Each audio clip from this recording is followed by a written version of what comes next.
Hello दोस्तों, आज के इस वीडियो में हम लोग पढ़ने वाले हैं class 12 Hindi 150 VVI objective question answer objective question.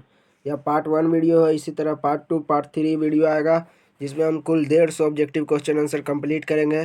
तो वीडियो को अंत तक देखिएगा। चैनल पर नए चैनल को सब्सक्राइब करके बेल आइकन प्रेस कर लीजिएगा। चलिए वीडियो की शुरुआत करते हैं। तो हमारा फर्स्ट नंबर प्रश्न का तिरछ कहानी के कहानीकार हैं। तो तिरछ कहानी के कहानीकार कौन हो जाएंगे, जल्दी से बताइएगा। ये 2009, 2010 और 2018 में पूछा गया प्रश्न है। तो तिरछ कहानी के कहानीकार कौन हो जाएंगे, तो इसका राइट आंसर उदय प्रकाश हो जाएंगे। दूसरा नंबर प्रश्न की ओर बढ़ते हैं। तो दूसरा नंबर प्रश्न का हार जीत के लेखक कौन हो गए। तो हार जीत का लेखक कौन हो गए, जल्दी से बताइएगा। ये भी प्रश्न 2009, 2015, 2017 और 18 में पूछा गया प्रश्न है। आपके एग्जाम से बहुत ही इंपॉर्टेंट प्रश्न है। तो हार जीत का लेखक कौन हो जाएंगे, तो इसका राइट आंसर हो जाएगा Ashok Vajpayee, option number D. तीसरे नंबर प्रश्न की ओर बढ़ते हैं। तो तीसरा नंबर प्रश्न मालती के पति का क्या नाम था। तो मालती के पति का क्या नाम था, तो इसका राइट आंसर हो जाएगा महेश्वर। मालती के पति का क्या नाम था, तो इसका राइट आंसर महेश्वर हो जाएगा। ये 2019 में प्रश्न पूछा गया था। 4 नंबर प्रश्न की ओर बढ़ते हैं। तो 4 नंबर प्रश्न एक लेख और एक पत्र के रचनाकार हो जाएंगे। एक लेख और एक पत्र के रचनाकार कौन हो जाएंगे, तो इसका राइट आंसर हो जाएगा Bhagat Singh, option number D is right हो जाएगा। ये भी 2012, 13, 14, 18, 20 सभी सेंडम में पूछा गया है। 5 नंबर प्रश्न तुलसीदास के बचपन का नाम क्या था। तो जल्दी से बताइएगा, तुलसीदास के बचपन का नाम क्या था। तो तुलसीदास के बचपन का नाम क्या था, राम बोला था, option number A is right. ये भी 2018 में पूछा गया प्रश्न है। बढ़ते हैं 6 नंबर प्रश्न की ओर। तो 6 नंबर प्रश्न रघुवीर सहाय का जन्म स्थान है। तो रघुवीर सहाय का जन्म स्थान कहाँ है, तो इसका राइट आंसर हो जाएगा लखनऊ में, option number B is right हो जाएगा। ये भी 2019 और 18 में पूछा गया प्रश्न है। बढ़ते हैं 7 नंबर प्रश्न की ओर। तो 7 नंबर प्रश्न फौजी वहाँ लड़ने के लिए वह भाग नहीं सकता।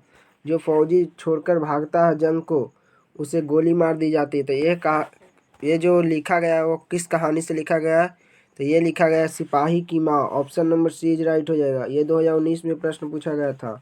बढ़ते हैं 8 नंबर प्रश्न की ओर। तो 8 नंबर प्रश्न निम्न में से किस कहानी में गैंग्रीन का उल्लेख है।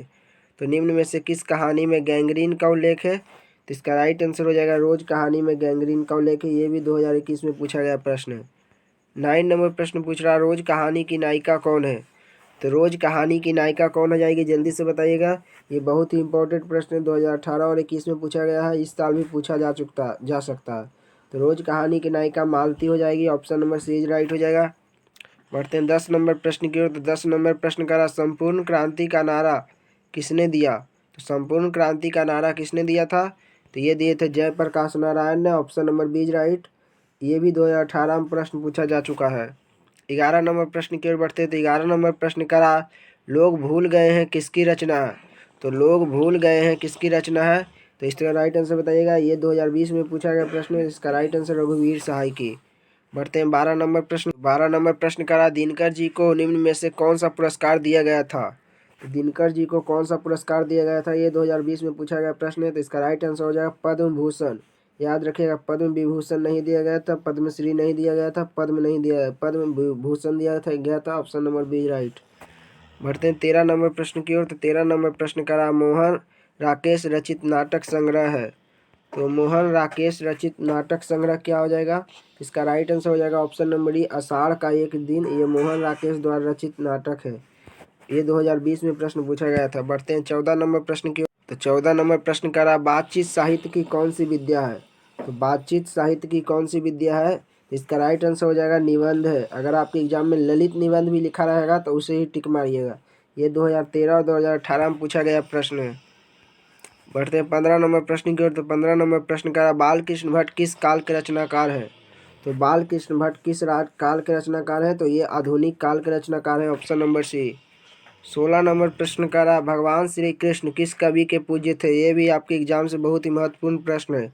तो भगवान श्री कृष्ण किस कवि के पूज्य थे, तो ये सूरदास के पूज्य थे, option number D is right. ये 2009 में पूछा गया प्रश्न है। नहीं तो आप क्वेश्चन बैंक जाकर मिला सकते हैं। 17 नंबर प्रश्न सुभद्रा कुमारी चौहान की कविता का नाम है।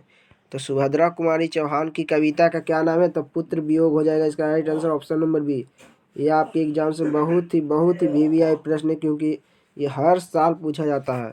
18 नंबर प्रश्न प्यारे नन्हे बेटे को कविता में लोहा किसका प्रतीक है। तो प्यारे नन्हे बेटे में कविता लोहा किसका प्रतीक है? तो ये कर्म का प्रतीक है। Option number C is right. ये 2010 में पूछा गया प्रश्न है। 19 नंबर प्रश्न की ओर बढ़ते हैं। तो 19 नंबर प्रश्न करा, हिंदी साहित्य का सूर्य किसे कहा जाता है? तो हिंदी साहित्य का सूर्य किसे कहा जाता है? तो इसका राइट आंसर हो जाएगा सूरदास को। किसे कहा जाता है हिंदी साहित्य का सूर्य? सूरदास को कहा जाता है। Option number A. ये 2021 में पूछा गया प्रश्न है। 20 नंबर प्रश्न करा, वरैवा रामायण किनकी रचना है? तो वरैवा रामायण किनकी रचना? ये 2021 में पूछा गया प्रश्न है।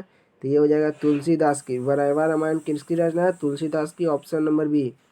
बढ़ते हैं 21 नंबर प्रश्न की ओर। तो 21 नंबर प्रश्न करा, भूषण किस काल के कवि माने जाते हैं? ये 2019 में पूछा गया प्रश्न है। तो भूषण किस काल के कवि माने जाते हैं?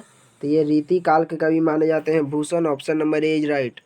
भूषण कौन लिखे हैं, इसका राइट आंसर आप लोग कमेंट सेक्शन में बताइएगा। तो 22 नंबर प्रश्न की ओर बढ़ते हैं। 22 नंबर प्रश्न करा, कवियों का कवि किस कवि को कहा जाता है? तो कवियों का कवि किस कवि को कहा जाता है? ये 2021 में पूछा गया प्रश्न है। तो ये कहा जाता है शमशेर बहादुर सिंह को। Option number B is right हो जाएगा। बढ़ते हैं 23 नंबर प्रश्न की ओर। तो 23 नंबर प्रश्न करा, तुलसीदास की पत्नी का क्या नाम था? तो तुलसीदास की पत्नी का क्या नाम था जो वरैवा रामायण लिखे थे? ये 2020 में पूछा गया प्रश्न है। इसका राइट आंसर हो जाएगा रत्नावली। तुलसीदास की पत्नी का क्या नाम था? रत्नावली था। Option number C is right हो जाएगा। बढ़ते हैं 24 नंबर प्रश्न की ओर। तो 24 नंबर प्रश्न करा, उसने कहा था किस प्रकार की कहानी है? तो उसने कहा था किस प्रकार की कहानी है? तो ये कर्म प्रधान कहानी है। Option number B is right. बहुत जगह आपको चरित्र प्रधान दिया गया है, तो ये राइट गलत आंसर है। तो राइट आंसर क्या हो जाएगा? कर्म प्रधान हो जाएगा। ये 2019 में प्रश्न पूछा गया था। तो 25 नंबर प्रश्न का जो कि आज इस वीडियो का लास्ट प्रश्न है।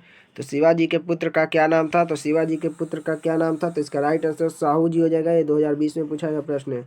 इसी प्रकार आपको पार्ट 2, पार्ट 3, पार्ट 4 में 150 ऑब्जेक्टिव क्वेश्चन से कंप्लीट कराया जाएगा।